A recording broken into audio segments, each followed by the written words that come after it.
Cool. Well, Brant, thanks for coming on today. I'm really excited to share how I was able to help you out at Targeted Video. So I guess we'll start with essentially who are you and what do you do to help your clients?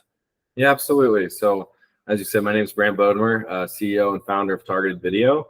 We're a managed service OTT company. So any type of advertiser that wants to get their brand out on platforms like Roku, Tubi, Hulu, things like that, we have the service and operational capacity to help them deliver the most efficient campaigns possible on those platforms. Awesome. Yeah, that's fantastic. Kind of a side note, we've been working with you too with some of our clients and it's been great. So really appreciate you with that. I said, thanks for saying that. It means a lot.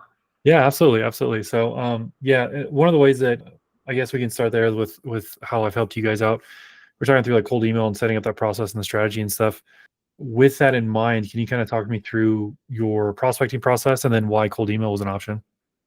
Yeah, no, it's a great question because as you know, Chris, I've known you for years and we've talked about different projects in the past before. And when I went out to start Targeted Video for the first 6 to 9 months, it was, probably less organized than I'd like to admit as an entrepreneur in terms of acquiring new business and operational process to do so. And as we started to get some success and some scale, it's like, I looked at it and said, hey, what kind of like process can we put in place? What kind of consistent either outbound or cold outreach can we put in place? And after having engaged with you, like some of the concerns that I had were, hey, is this something I have the time to manage as an entrepreneur and things like that? And one of the biggest surprises and value adds that you guys were able to deliver is just the operational process that you were so proficient in putting in place for us that it wasn't necessarily such a huge time suck. It's like, hey, this is exactly how you set it up, in an entrepreneurial type spirit where you're forward looking. And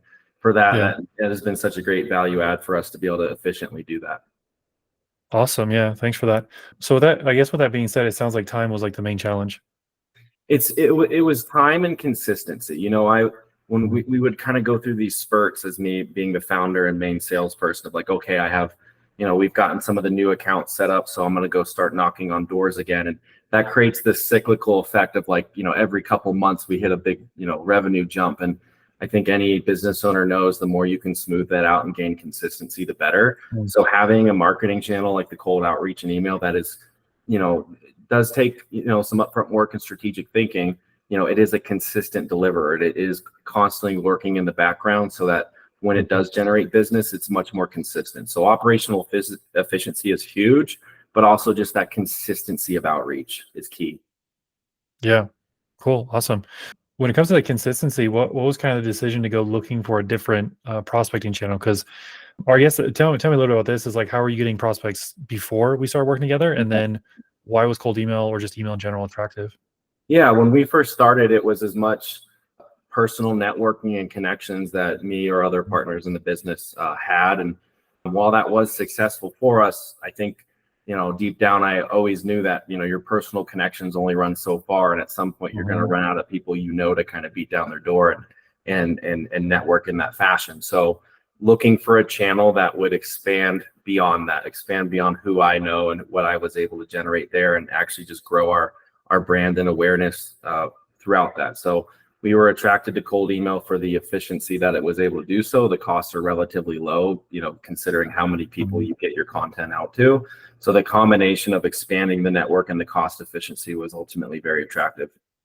What was kind of the most surprising part about working with me in the sense of either operation? I know you said efficiency was a big thing, time was a big thing. Was there anything that like stuck out to you outside of those two things that were just like, oh, I thought this was going to be more of a headache and it wasn't? Like what's something like that stuck out to you? Yeah. Well, in terms of surprise, it's probably a less exciting answer for you because I've known you for years and I've known your work ethic and how you deliver on projects and things. So, but at the same time, I work with a number of different vendors, whether it comes to marketing or the software. There's all and you can kind of tell when you're working with a vendor what their priorities are and what the service level you're going to get. And the second we started working with you, you truly understood that as we're diving into this, it was a new process for us. You've obviously been doing this for years and you're very experienced, but you set up your onboarding and your coaching and your things knowing that this is brand new for us. For example, when we're trying to organize different software platforms to be able to deliver these emails, you had tutorial videos that showed you exactly where to go, exactly how to set things up. And they were so clear and concise that I know myself, and probably most people that may or may not end up watching this, have been through an instructions sheet where it's just like, okay, it says this, I don't see that button, like I just need to get this done. And just like the fact that you took the time to put those videos together, just like truly made us feel like you understood what we were trying to accomplish and why we were trying to accomplish it. And we were very appreciative of the time you put into helping us there. Awesome. Thank you for that. Yeah, I find the setup process is like the biggest headache, is because if you don't know where the button to click is, or you don't know where to put the email, like it could like take 2 weeks to get that figured out. So I appreciate you mentioning that. That's a big deal to us, or at least for me on my side of things, trying to make it as easy as possible for you to set that up. What were, now that you've gone through that process with the cold email stuff, what were some of the, I guess, misconceptions or like beliefs going into it of like what you thought cold email was to now what you think of it after working together?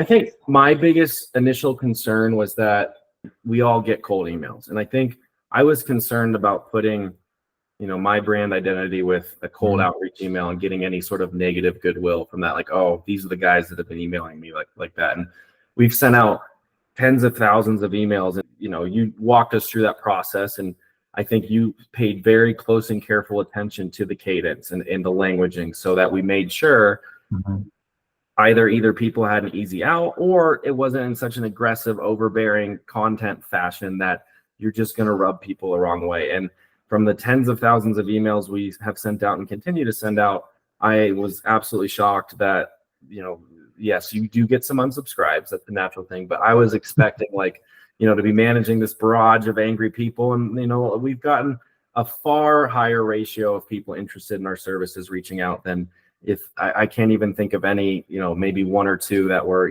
unhappy with receiving a cold email. And then by unhappy, it was like just a write back, like, can you please unsubscribe, rather than them hitting the button. And that's fairly easy to manage. But there was no challenges in that space whatsoever. And I was kind of concerned about that. And now that we've gone through it, that concern has vanished.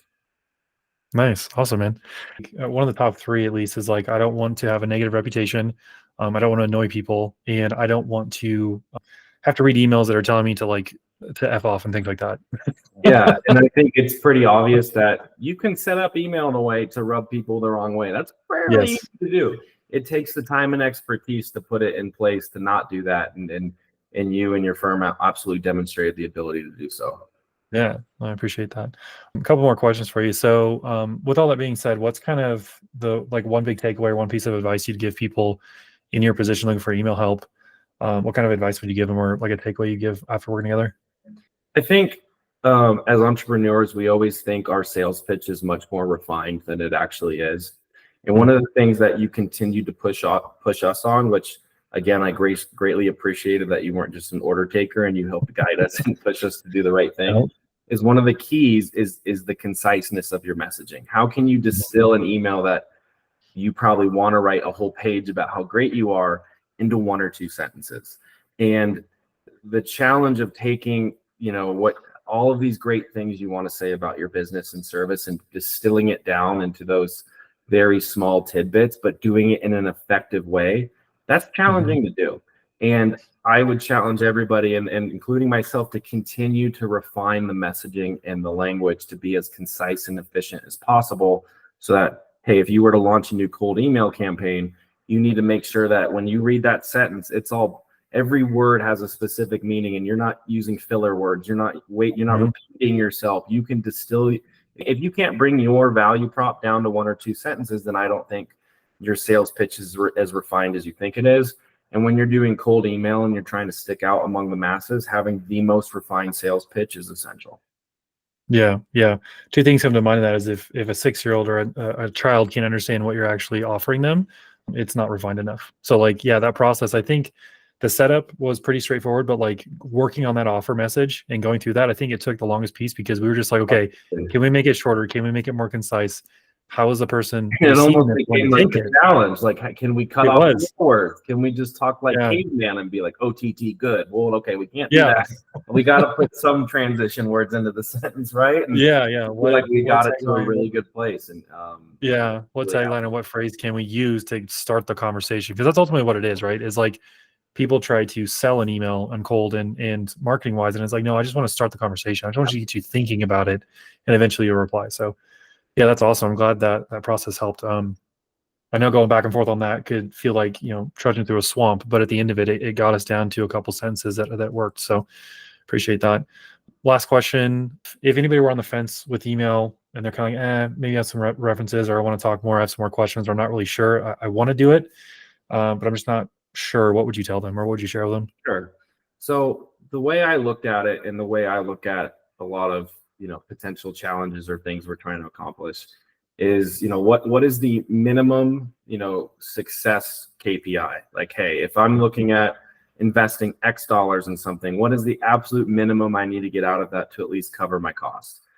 The cost of doing a targeted email campaign, look, there's some time, there's some upfront money, but for us at the end of the day, it's like, look, if we get, from our initial dealings, if we get one signed contract over the next 6 months of doing it, this pays for itself in a 10x fashion. So anytime I can look at a challenge and say, hey, look, if I need to invest, anywhere between $1,000 and $5,000 in 4 to 5 hours of my time over 2 weeks, but the upside is a potential minimum, 10x return. And I'm not saying that's guaranteed. We all know it isn't.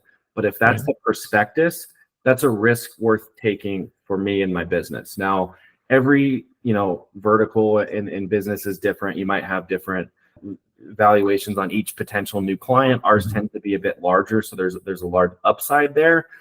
There's a lot of different ways to skin that cat, but the way I look at it is like, look, for this to work, you don't need, a lavish success rate. You need a pretty minimal one. And, after doing this with you for the last 3 to 6 months, I have no concerns over that whatsoever, because we've obviously far exceeded that, and I'm really happy with the results, and it was a great return on time and investment. Cool. Awesome, man. Appreciate it. Anything else you want to add before we go? Just that I love your beard, man. It's a great beard, and I wish I could grow one like that one day. I think we found the tagline. Great beard wins business. There it is. There it is, man. Cool. Awesome. Well, thanks, Brandon. I appreciate you sharing your story and just kind of how we were able to work together. And then, if you don't mind, remind people who you are, what you do, and then who you help.